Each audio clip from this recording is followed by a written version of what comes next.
তিনি অতি পরিচিত মুখ। ছোটবেলা থেকে তাকে আমরা দেখেছি নানান অবতারে। তবে তার প্রতিবাদী চরিত্র কিন্তু আমাদের সকলের মন কেড়েছিল।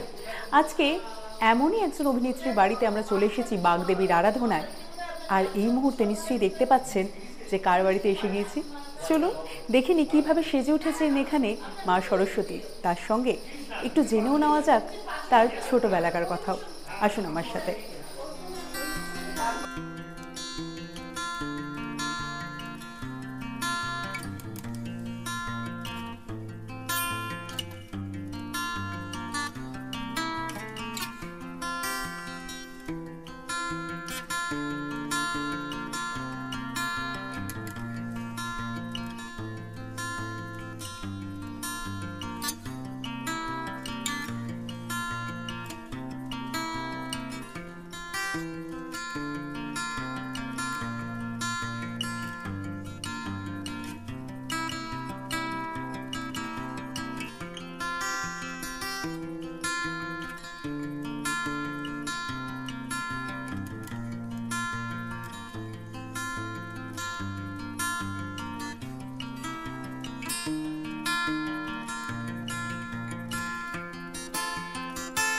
ঠিক যার সাথে পরিচয় করানোর কথা আপনাদের বলছিলাম তিনি আমার পাশেই বসে রয়েছেন, অতি পরিচিত মুখ দেবিকাদি। দেবিকাদি কেমন আছেন? ভালো, কিন্তু আজকে আমি ভীষণ ক্লান্ত এবং ব্যস্ত। সকাল থেকে ব্যস্ত, প্রচুর লোকজন, আত্মীয় স্বজন একটু বেশি, বন্ধু বান্ধব, ফিল্ম ইন্ডাস্ট্রির দু একজন আছে একেবারেই। এবং যেটা দেখলাম বাড়ি ভর্তি লোক, আতিথেয়তা তো রয়েছে, তার সাথে কিন্তু একই সাথে আমরা যখন প্রেস থেকে সবাই আসছি তাদেরকে ঠিক একইভাবে সময় দেওয়া। Thank you so much. আমার ভালোবাসার মানুষ, তোমাদের মাধ্যমেই তো আমরা সবকিছু জনগণকে, অডিয়েন্সকে জানাতে পারি, তোমাদের মাধ্যমেই তো। দেবিকাদি, একটু সরস্বতী মায়ের আরাধনার কথায় আসি আর কি। বাগদেবীর আরাধনা আমরা দেখলাম যে খুব সুন্দর করে সাজিয়ে দেওয়া হয়েছে এবং মায়ের সামনে ভোগ দেওয়া হয়েছে। আগে ভোগে আসি, বাঙালি তো আগে ভোগেতেই যাই। ভোগে কি কি রয়েছে? দেখো, এখানে তো 5 রকম ভাজা ছিল, এখন শুধু আলু ভাজাটা পড়ে আছে, বিকজ 5 রকম ভাজার মধ্যে সব সব তুলে তুলে খাওয়া হয়ে গেছে। আচ্ছা, এবারে ভোগের মধ্যে 5 রকম ভাজা, সুজি আর লুচি, সাদা লুচি, এটা হয়েছিল। আর খিচুড়িটা নিয়ে যাওয়া হয়েছে ওখানে, শেয়ার করবে সবাই মিলে। আর তোমরা বোধহয় আজকে একটু দেরি করে এসছো, যার জন্য বারবার তোমাদের অপেক্ষায় ছিলাম। আর প্রসাদ আছে, মিষ্টি আছে, ফল আছে, প্রচুর ফল আছে, প্রচুর মিষ্টি আছে একেবারেই। দিদি, খিচুড়ির সাথে যা যা হবার, যেমন ধরো বেগুনি, তারপরে আলুর দম, পোলাও ইত্যাদি, সবজি, নানান রকম সবজি হয়েছে একেবারেই। আচ্ছা, বাগদেবীর আরাধনা এবং সেখানে ভোগের কথা যখন হলো, তাহলে একটু মানে ফিরে যাই, যেহেতু ইন্ডাস্ট্রির কথা হচ্ছে, সেই তো শিল্পী সত্তা, সেই জন্যই বোধহয় মায়ের এইভাবে আরাধনা করা, তাই তো? হ্যাঁ, তুমি বলতে পারো শিল্পীর সত্তা থেকে এটা আসে। খুব ছোটবেলায় তো শিল্পীর সত্তাকে নির্ভর করে আমরা পুজো করতাম না। আমি তো জানি না যে আমি অভিনেত্রী হব। তখন মা আমাদের দিয়ে এই কর্তব্য বা পূজা করানো শেখাতেন। আমরা 4 ভাই 2 বোন।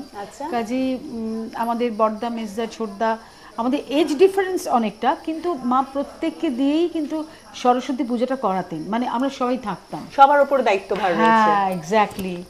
কাজেই এটা তো তখন তো জানতামই না, তো স্কুল গোয়িং গার্ল আমরা তো, সো দ্যাট পুজোটা আমাদের বাড়িতে একটা রেওয়াজ। যেমন কালী পুজোর দিন লক্ষ্মী পুজো হতো, প্লাস লক্ষ্মী পুজোর দিনও মা দুর্গার পরে যে লক্ষ্মী পুজো সেটাও হতো। 2 রকম লক্ষ্মী, মানে অলক্ষ্মী বিদায় একটা পুজো আছে, সেটা আমাদের হতো। সরস্বতী পুজো তো হতোই। পাস ফেলের ব্যাপার আছে, মা বলতো ভালো করে পড়ছো না, মা সরস্বতীর পুজো এবার ফেল করবে, সঙ্গে সঙ্গে মুখ গোমরা, বাবা ফেল করব, জানি আমরা পাস করব, হয়তো নাম্বার কম পেলাম কিন্তু পাস করব। কিন্তু মা ভয় পাইয়ে দিত যে না না না, তোমরা ফেল করবে, তোমরা যেভাবে আছো, এত ছুটি কাটাচ্ছ, ফেল করবে। মা সরস্বতীকে সেভাবেই ভালোবাসি যে মা ফেল করিয়ে দিও না মা, এরকম আর কি, ছোটবেলা থেকেই একেবারে। তারপর যেটা তুমি প্রশ্ন, তোমার যেটা, সেটা হচ্ছে অভিনেত্রী হিসাবে। দেখো, অভিনেত্রী তো এখন তো আমি প্রচুর ছবি করছি না, কাজে যখন যে সব ছবিগুলো করেছি সে সময় সরস্বতী পুজো করেছি, কিন্তু তার রেশটা কিন্তু এখন আমি ধরে রাখতে চাইছি। একেবারে এই না যে মা আমাকে অনেক আশীর্বাদ করবেন বা আমি অনেক ছবি পাবো, বিকজ এখন যে ট্রেন্ড চলছে সেই ট্রেন্ডের মধ্যে আমরা অত ছবি পাওয়ার কথা ভাবি না। বিকজ আমি তো অনেক চয়েস করে ছবি করব এখন, তো কাজে ভালো চরিত্র পেলেই করব, কিন্তু মা সরস্বতীর কৃপাটা যেন সবসময় থেকে যায়, আমার যেন তাকে ভালোবাসতে ভালো লাগে, আমি যেন তাকে ভালোবাসতে পারি, আর কৃতজ্ঞতা বোধও যেন থাকে পড়াশোনার ক্ষেত্রে, বা আমাদের পরিবার যে একটা একটা নিটোল পরিবারের মধ্যে যে সরস্বতী পুজোটা বারবার ছোট্টবেলা থেকে দেখে এসেছি, সেটা আমিও রেখেছি, এবং বিশেষ করে আমার মেয়ে পড়াশোনা করে তার জন্যও রেখেছি, সেও যেন সেই শ্রদ্ধা ভক্তির সঙ্গে পুজোটা করতে পারে। তার মানে সেই মায়ের রেওয়াজটাই আপনি আপনার মেয়ের মধ্যে দিয়েও নিয়ে আসছেন, তার উপরে এবার দায়িত্বটা দিচ্ছেন যে তুমিও করো। যখন মা ও সরস্বতী। যখন পরে বড় হবে, ও যেন এইভাবেই পুজোটা করতে পারে। এক মিনিট আসছি, ও যাতে যেন এগোতে থাকে এইভাবে। হ্যাঁ হ্যাঁ, মানে বংশ পরম্পরা পুজোটা যেন হয়। আর এমনিতেও তো মা সরস্বতী পুজো মানে হচ্ছে কিন্তু অ্যাকচুয়ালি বলা হয় যে ছোট ছোট ছেলে মেয়েদেরই পুজো, একদম তাই, মানে যার জন্য মা তো আমাদের দিয়েই করাতেন যে তোমরা ফল কাটো, তোমরা লুচি ভাজো, আমি সব দিচ্ছি তোমাদের তৈরি করে, কিন্তু তোমরা সবাই মিলে করো। আমরা সবাই মিলে কাটাকুটি করা, ফুল করা, ঠাকুরকে সাজানো, এইসবই করতাম। একেবারে। দিদি নিজে কি আজকে তার মানে লুচি নিজে হাতে ভাজা হয়েছে? হ্যাঁ হ্যাঁ, সেটা আমাদের নিয়ম বাড়ি, মানে 4-5টা লুচি আমি করে দিলাম, তারপরে আমার বাড়িতে আমাদের গুরুদেবীর একজন আছে, আমরা তো দীক্ষিত, সীতারাম ওঙ্কারনাথের দীক্ষিত, আমি বিঠ্ঠল মহারাজের দীক্ষিত, আমার মা সীতারামের দীক্ষিত ছিলেন, আমার মা এবং বাবা। আচ্ছা, একটু আগে যেহেতু ছোটবেলা নিয়ে কথা হচ্ছে এবং আমার ছোটবেলার স্মৃতির সাথে আপনি জড়িয়ে রয়েছেন আর কি, তাহলে একটুখানি ওই ছোটবেলায় ফেরত চলে যাই। বই খাতা রাখাটা আমাদের খুব একটা মানে নিয়মের মধ্যে পড়তো, এবং কোথাও একটা রিল্যাক্সেশন, যে বইটা রেখে দিলে 2-3 দিনের জন্য আর পড়তে হবে না, এটা দিদির সাথে হয়েছে? একদম, তুমি একদম পুরনো কথা আমাকে মনে করিয়ে দিলে। মানে আমি যখন সরস্বতী পুজো হয়ে গেল, কুলটুল খাওয়া হয়ে গেল, লুচি টুচি 5 রকম ভাজা, তারপরে দেখছি বইটা পড়ে আছে, সেটা একটা আনন্দ যে 3-4 দিন মা আর বলবে না ওটাকে তুলে নিয়ে যাও, তারপরের দিন তো হবে না, গোটা সেদ্ধ টেদ্ধ ব্যাপার থাকে, পুজো আচার ব্যাপার থাকে, দধি কর্মার ব্যাপার থাকে, সব কিছু পরেও কিন্তু ওগুলো থাকতো, আমার শান্তি যে আমাকে 2-3 দিন পড়তে হবে না, এরকম একটা ভেতরে সব বাচ্চাদেরই থাকে, সব ছেলে মানুষের মধ্যে থাকে। আর কোন বইটা দিয়ে রাখতে পারলে মনে হতো যে এইটা নিয়ে একটু ভয় আছে? অঙ্কটা ঠিক কাঁচা ছিলাম না, কিন্তু অঙ্কটা নিয়ে ভয় ছিল আমি সবসময়। মা সরস্বতী এটাতে যেন একটুখানি বেশি কৃপা রাখেন আর কি। একেবারে। মেয়ের ক্ষেত্রে কি হয়েছে? মেয়ে তো হিস্ট্রিতে অনার্স, মেয়ে পড়াশোনা করে, বাবা এত মুখস্থ মা ভাল লাগছে না, এত লিখতে হয় ভাল লাগছে না, দিয়েছে যখন তোমায় পড়তেই হবে। তাই আমি মা, ও বলছে আমি টার্গেটটা আমার MA পাস করা, হঠাৎ পড়াশোনা বন্ধ করে দেবো না, ঠিক আছে তোমার যেটা ইচ্ছে তুমি তাই করো, এরকম। চাকরি করার ইচ্ছে আছে, তারপরে অনেক কিছুরই ইচ্ছে আছে। এখন দেখো আমি না জোর করবো না টিনাকে যে তুমি এটাই করো, আমি চাইবো তুমি যেরমভাবে যাবে আমি তোমার পাশে আছি, আমিও ঠিক তোমার মতনই চলবো, এগিয়ে দেওয়া। আচ্ছা, ওকে কখনো অভিনয় জগতের কথা ভেবেছেন যে? না, এখন ভাববো না, কেননা ও মন দিয়ে পড়াশোনাটা করো, এমএটা কমপ্লিট একদম একদম পড়াশোনাটা না করে বুদ্ধিশুদ্ধির পরিণত বুদ্ধিটা তো হবে না, না শিক্ষার যে একটা ধার আছে সেটা ও পাক আগে। হঠাৎ সিনেমায় যেহেতু দেবিকার মেয়ে ও সিনেমা করবে এটা আমি চাই না গো, একেবারে স্টার কিডের পরিচয় না না না, ওর নিজের পরিচয়। এখনও বাসে ওঠে, কলেজ যায়, এরকম না যে ও গাড়ি আছে বলেই গাড়িতেই যেতে হবে, এরকম না। আমি বলি একদম নর্মাল, ভিড় ঠেলে বাসে যেমন উঠবে, গড়িয়াহাটে ও কিছু জিনিস কিনতে ইচ্ছে করলো, ও ভিড় ঠেলে গড়িয়াহাট থেকে জিনিস কিনবে, ও যে কানের কিনলো, গলার কিনলো, নানান রকম, তুমি সবার মতন এরকম থাকবে। বাবা মার এই শিক্ষাটাই তো সবথেকে একটা নর্মাল লাইফ করবে, এরকমই বলি ওকে। দেখা যাক, এখন অবধি তো এরকমই আছে। একদমই। এবং যাকে নিয়ে এত কথা হচ্ছে তাকে তো না দেখলে মনটা পড়বে না কারোরই। প্লিজ একটু চলে এসো, সবসময় বেশ হাসি মুখ নিয়ে কিন্তু সে রয়েছে। বসো। চলে এসেছে আমাদের মাঝে, মানে মধ্যমণি হয়েই বসে রয়েছে, আর মায়ের নয়নের মণি, তাই তো? একদম তাই, মায়ের নয়নের মণি, মা আমার প্রাণ আর আমি মায়ের প্রাণ, অক্সিজেন, আমরা অক্সিজেন। আচ্ছা, আমরা দেবিকাদিকে ছোটবেলায় যেভাবে দেখেছি আর কি, যে প্রতিবাদী চরিত্র দেবিকাদি, আমি অনস্ক্রিনে কথা বলছি, মা তো একটু শুনি, মা কি বকাঝকাটা রয়েছে নাকি শুধু ভালোবাসায় মুড়িয়ে রাখে? দেখো, শুধু ভালোবাসায় কেউ জড়িয়ে রাখে না, কারণ ভুল করলে শাসন তো করতেই হবে, কারণ মাই হচ্ছে মেইন টিচার, যে তোমাকে শিক্ষা দেবে, ভুল করলেও তোমাকে শেখাবে, ঠিক করলেও বলবে হ্যাঁ এটা তুমি ঠিক করেছো। ইন্টারাপ্ট করছি, ও কিন্তু মাঝে মাঝে রেগে যায়, মানে ওর পছন্দ হলো না, কিন্তু আমি বললাম তোমার এখন পছন্দ হলো না আমার কথাটা, In দেখবি future ভবিষ্যতে তোমার কিন্তু এটা পছন্দ হবে, পছন্দ হবে যে মা আর ঠিক কথা বলেছে। ম্যাচিওরিটি এলে এটা হবে। তো আমাকে ভুল করলে বকে দেয় যে এটা এটা তোমার করা উচিত হয়নি। সেই মুহূর্তে হয়তো আমি সেটা একটু রেগে গেলাম, কিন্তু পরে আমি রিয়েলাইজ করি যে না, মা কিন্তু এটা ঠিকই বলেছে। আর ঠিক করলে তো সাপোর্ট করেই, সবথেকে বড় সাপোর্টার। একদম সব থেকে বড় সাপোর্টার মা, তারপর আমার বাবা, এরা দুজন। আচ্ছা, এই ক্ষেত্রে কি হয়, মানে কখনো স্কুলে বা কলেজে বন্ধু বান্ধবরা বলেছে আচ্ছা তোর মা দেবিকা মুখার্জি সেই ছোট বউ, মানে এই বিষয়টা কতবার শোনা হয়েছে? অনেকবার, বহুবার। টিচাররাও স্কুল লাইফে ওটা শুনেছি, আর কলেজ লাইফেও আমার বন্ধুরা, আমি ফার্স্টে ইন্ট্রোডিউস করাই না নিজের এই হিসেবে, আমি জাস্ট নর্মাল এইরকম। আমি সেটাই বলেছি। পরে যখন আমাকে দেখে আমার মায়ের ছবি আমি দেখে, যাই অনেক সময়, তোমার পেরেন্টস দেবিকা মুখার্জি না, পেরেন্টস কল থাকে না অনেক সময়, আমি বলি হ্যাঁ ছোট বউ করেছে, আমি হ্যাঁ আর অনেক মুভিও করেছে। তারপরে আমার কলেজের প্রফেসররা তো, আমার প্যারেন্টস মিটিংয়ে গেছে মা, কলেজের প্রফেসররা বলছে আপনি দেবিকা মুখার্জি? হ্যাঁ আমি দেবিকা মুখার্জি। হ্যাঁ আমি আপনার অনেক মুভি দেখেছি, তারপরে ইন্টারভিউ দেখেছি, অনেক রকমের বলে আর কি। বেশ ভালো লাগে সেই মুহূর্তটা, তখন মেয়ে হিসেবে গর্বিত মনে হয়। একদম তাই। খুব তখন মনে হয় যে হ্যাঁ খুব ভালো লাগে, বেশ গর্বিত বোধ হয় তখন। দেবিকাদি, এই যে শুধুমাত্র প্রথম কথাটাই আমাদের সকলে আসে ছোট বউ, তারপরে ও যেরকম বলে আমার মা আরও অনেক সিনেমা করেছে আর কি, এইটা একটা চরিত্রকে তো বাঁচিয়ে তোলা, সেটা কতটা ভালো লেগেছে এখনও সবার কাছে ছোট বউয়ের দেবিকা মুখার্জি। কিন্তু আমার ডেবিউ তো বাঞ্ছারামের বাগান থেকে, তপন সিনহা, তখন আমার 18 বছর বয়স ছিল, কাজে এই ছোট বউটা না লোকের চোখে পড়েছে, মানে অন্তরে লেগেছে, তখন আমাকে অন্তরে স্থান দিয়েছে। অনেক ছবিতে আমি নায়িকাও হয়েছি, কিন্তু হয়তো মানে যতটা ইম্পর্টেন্স পাওয়ার কথা পাইনি, এটা গোটা ছবিটাই তো আমাকে নিয়ে, যার জন্যে মানুষের এবং একটা বক্তব্য আছে, একটা মেসেজ আছে, একটা প্রতিবাদ আছে। এবং তখনকার দিনে দাঁড়িয়ে হ্যাঁ, একদম এখন তো আমরা সবাই প্রতিবাদ করছি, অন্যায় বিরুদ্ধে লড়ছি, কিন্তু সেই সময়টা এখন কতটা কন্টেম্পোরারি এটাই বোঝা যায়, তাই না? এই ছবিটা সমাজে এখনো অনেকটাই কন্টেম্পোরারি ছবিটা। দেবিকাদির নিজের পছন্দের চরিত্র কোনটা অভিনীত, যেটা খুব কাছে মনের কিন্তু সবথেকে বেশি চ্যালেঞ্জিংও ছিল? দেখো, এটা তো অঞ্জন চৌধুরীর লেখা, চরিত্রটা ভালো দিয়েছে, অফকোর্স আমি গ্রেটফুল থাকবই, বহুবার বলেছি আজও বলছি। কিন্তু দুলিয়া বলে একটা ছবি করেছিলাম, সেই ছবিটা মস্কো ফেস্টিভ্যালে গিয়েছিল, মানে বুলগেরিয়া।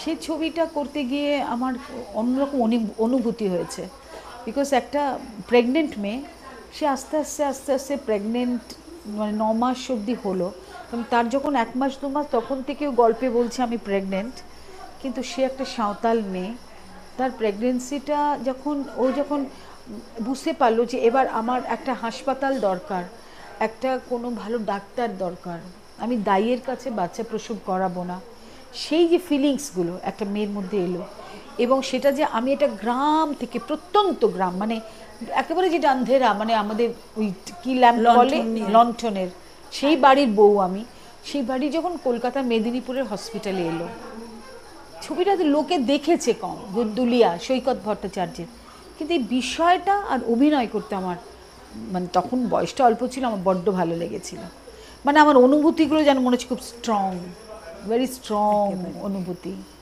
মার অভিনীত কোন সিনেমাটা সব থেকে ফেভারিট? টাফ কোশ্চেন, কারণ আমি সিনেমা দেখি, আমাকে জিজ্ঞেস করে আচ্ছা তোমার মা তো অভিনেত্রী, নিশ্চয়ই তোমার সব মুভি দেখা আছে।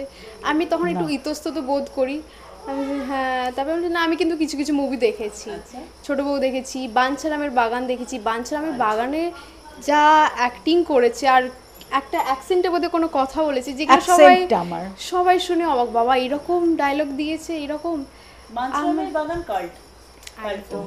তো আমার ছোট বউটা ভালো লেগেছে। দেবিকাদি বাড়িতেই কিন্তু ছোট বউয়েরই ভক্ত রয়েছে আর কি। হ্যাঁ, কেন ওই ছবিটা সবার ভালো লেগেছে, আর মেয়েরও ভালো লেগেছে। হ্যাঁ, আর এটা বোধহয় সবথেকে বেশি কাছে, মেয়েরও ভালো লেগেছে, মেয়েরও খুব কাছে বলতে পারো, ইন আ ওয়ে বলতে পারো এটা। আমার এক বান্ধবী আছে, সে ভীষণ পুজো আচ্ছা নিয়ে থাকে, বান্ধবী বোন, আমি তার সাথে একটু তোমাদের ইন্ট্রো করিয়ে দেবো, নিশ্চয়ই কথা বলবে। নিশ্চয়ই বলবো। আমি কি ডাকবো ওকে? হ্যাঁ, কিন্তু মা মেয়েকে যখন পেয়েছি তখন একটুখানি কি, আজকে যেহেতু বাগদেবীর আরাধনা, একটু কি গান শুনবো না?